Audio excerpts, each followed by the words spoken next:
So in this segment, we're going to be talking about Labour needs to give the public answers if they want to win the next general election, former number 10 strategist says. So former Director of Communications for Tony Blair, Alister Campbell, says Labour needs to do better to convey their policies to the electorate.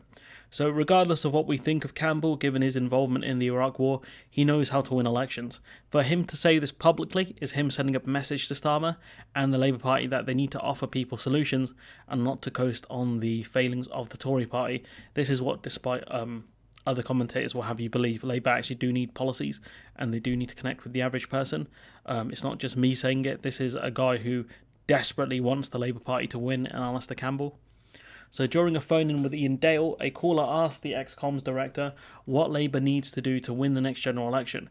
Campbell said that he and his podcast host, Rory Stewart, recently held an event where 80% of the audience believed Starmer would be the next Prime Minister. So it's clear that during this live podcast, which will be full of politics junkies, definitely 100%, people that are probably pretty centre-left, centre-right, and are against Brexit, given the kind of stuff that Alister Campbell and Rory Stewart say, or as I call him, war criminal and austerity boy. These people think Starmer will win, but this is where we run into some problems. When the audience was quizzed on Labour's economic policy, only, quote, one hand went up, and it turned out he was a Labour candidate. When asked if they knew what Starmer's when asked if they knew what the five missions were, and it was the same guy. End quote. This is what he told Ian Dale, that only one person in the room, despite all of them thinking, or most of them thinking Starmer would win, didn't even know what Starmer's 5 pledges were. I had to quickly Google these 5 pledges or missions because I don't even know what they are. And Labour keep missing 10 pledges, 5 missions, all of this stuff, and I'm like, bro, what is going on here? Like, have some consistency. And the missions are secure the highest sustained growth in the G7, build an NHS fit for the future, make Britain's streets safe, break down the barriers to opportunity at every stage, make Britain a clean energy superpower. And so I think these are the things that Campbell's talking about. So, and reading these, right, and I want to know what you think genuinely in the comments, right? So if you're watching this, comment below on what you think of these five missions, and I'll run through them again, right? Secure the highest sustained growth in the G7, build an NHS fit for the future, make Britain's streets safe, break down the barriers to opportunity at every stage, make Britain a clean energy superpower. And so you have things like aims and objectives. So one is short-term, one is long-term, and the other one's meant to answer how you're going to achieve those, right? And these missions or pledges or whatever are comically vague. How do you define if any of these are successful? Like, if the US has higher growth than the UK, are you going to say the US's growth is unsustainable? What are you going to use? Because undoubtedly the US, Canada, many of the kind of Eurozone G7 members are going to continue to do better than us in the long term. How are you going to justify that when you're saying we're going to do better than them sustainably? Make Britain street safe. So are you going to eliminate crime like the Justice Lords did? How will they achieve these goals? And after 5 years, when they fail to fulfill these goals, how will they spin it? Now, God, I hope they don't put this in the manifesto, and we best start praying, boy. The reason why these people don't know about these pledges is because Labour don't really talk about them. Starmer does on occasion, but Labour really don't. And, as annoying as it is, the Tories keep defaulting back to their talking points. But that means, at least people will know what these talking points are. Labour don't do that. When asked what Labour will do, they just fumble and offer nothing, because there's no concrete policies from Labour apart from windfall taxes on energy and nationalising railways. These policies are okay, but won't resonate enough with people. And even then, the windfall taxes on energy companies are meant to pay for a council tax freeze, but also a freeze on energy bills. Like, it's a magic windfall tax. It's just ridiculous. Ex-communications director said Labour as a party can't just have the, quote, Tories have failed in 13 years, end quote, as their main message going into the next general election. Instead, they should have a, quote, real sense of what they want to do in the next 5 to 10 years, end quote. And again, I've been saying this for how long now? Over a year, I think. People in the UK, especially England, have just become so apathetic to politics. The idea that, all of these politicians are the same is kind of running through this country. And, we've seen the French kind of riot and stuff like that. England it just becomes apathetic, honestly. People just check out the system because they just think all of these politicians are the same and they won't do anything to help them anyways. that Tories, Labour, it doesn't matter. That's one of the problems. That's why when the Lib Dems offered something different in 2010, they did well, and then they fumbled the bag. They ruined everything themselves because they're idiots. But let's hope they don't do that again. Starmer has not helped the perception that politicians aren't trustworthy by rolling back on his pledges, especially doing it as publicly as he has done. This is something the Tories keep hitting Labour on. Labour need to offer hope, in my opinion. It's got to appeal to the average person that the economy is not working for them, that social mobility was killed by the Tories, and that Labour are going to give that back to people. Labour has to offer hope. I don't mind them saying right now full nationalisation of key industries like energy and water would be too expensive.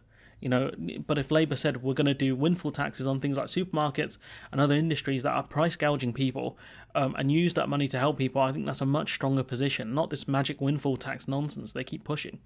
They're doing that with the energy companies, but they have to hammer it home at every chance given that these companies are making wartime profits and that the Tories are doing nothing about it. And, maybe you can even say the fact that the Tories are looking to probably get jobs with these people after they lose. I don't know if Labour want to go down that route because that's something Labour politicians do as well. But the other thing they need to talk about is that other countries are not suffering like us. People are being price gouged. We know that's true. The system is broken. We know that's true. The system is rigged. We know that's true. Stuff like that. That's what Labour need to push here. This stuff isn't hard, but Labour keeps fumbling from their messaging to their policies, and I just don't get it. Campbell says, quote, Labour can't expect the public to imagine they have got to come up with the answers themselves, and they've got to be clear. He also says, quote, lots of front bench I speak to saying we've got loads of policies, the people just don't know them yet. Well, that's not the people's fault. You've got to have a really strong, clear message and policies that connect with people, end quote. And that last bit, I couldn't say it better myself. All of their draft policies should be in one place. All of Labour's policies, the things that they've come out with so far, should be in one place, right? In a draft manifesto. Even if it's not an official draft, right? Just leak it to someone. Just leak it to someone and say, these are all the things we're going to push so far, and see how the public react to it. Do it in an intelligent way, because at least that way it gives you some way pulling back certain things. But at the moment, people don't know what Labour's on about. They have no idea what the Labour Party stand for. All the media have been saying, and all the Tories have been saying, is you can't trust this guy Starmer because he keeps rolling back on his key pledges. And that will be the message people take away from Labour, that they're not going to do much to change things now, right? And the fact that Starmer is a liar because he rolled back on his policies, because it's very hard for Labour to push back on that, because that's the bum hand Starmer has dealt himself by offering so much to the Labour Party base and trying to run towards the centre in the most stupid and clumsy fashion he could have done so. I've read the draft manifesto. It's pretty meh, to be honest. All it does create is more problems for Labour because there's not much that offers hope. Labour frontbenchers keep saying they have loads of policies and people don't know them. That's a failure in messaging, genuinely a failure. I get that people will claim Labour pushed a windfall tax and the Tories stole it and implemented it badly. That gives you another line of attack on the Tories, which is the Tories have run out of ideas, stolen our ideas and fail. You can talk about how much Labour would have brought in via the windfall tax and what you would have done with it, rather than, talk about the Tories failing with it because of their tax write-off that they gave. Labour have done this a bit, but it's turning into a magic windfall tax by saying it will pay for the energy freezes and council tax freezes.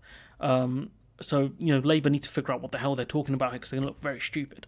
I live in this politics world, and I couldn't tell you many of Labour's policies. The only ones I could tell you are windfall tax and nationalising the railways, even though they've kind of fumbled about with that last one.